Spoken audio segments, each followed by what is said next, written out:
Teenagers खास करके 15 से 18 साल के बच्चे अपनी माँ से ही सबसे ज़्यादा लड़ाई क्यों करते हैं?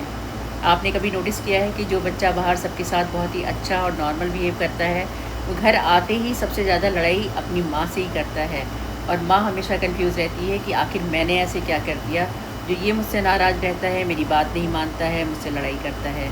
तो ये बात बहुत ज़्यादा कॉम्प्लिकेटेड नहीं है, बस बात ये इतनी सी है कि आपका बच्चा अब बचपने से निकल कर टीनेज में जा रहा है और उसे ये लगने लगा है कि अब मैं कोई छोटा बच्चा नहीं रहा, अब मैं अपने फ़ैसले खुद ले सकता हूँ।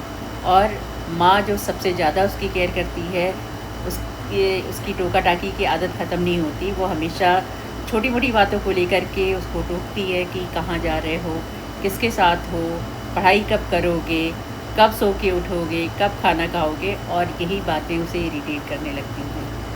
सच ये है कि इस उम्र में बच्चों को अपनी माँ की केयर अब कंट्रोल जैसी लगने लगती है। और एक इम्पॉर्टेंट बात कि कोई भी हो अपना सारा फ्रस्ट्रेशन वहीं निकालता है जहाँ की वो सबसे ज़्यादा सेफ़ और कंफर्टेबल फ़ील करता है। लेकिन इसका मतलब ये भी नहीं है कि आपके बच्चे का गुस्सा हर समय जायज़ है, मतलब ठीक है, लेकिन उसका हर गुस्सा बदतमीज़ी हो ये भी ज़रूरी नहीं है।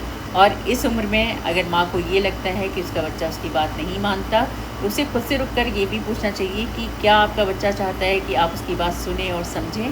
क्योंकि इस उम्र के बच्चों को सिर्फ प्यार नहीं, उसके साथ थोड़ा स्पेस और अंडरस्टैंडिंग की भी बहुत ज़्यादा ज़रूरत होती है। उम्र के इस सेंसिटिव फेज़ में अगर एक माँ अपने बच्चे को संभाल लेती है, तो आने वाले सालों में बच्चा सबसे ज़्यादा भरोसा अपनी माँ पर ही करेगा।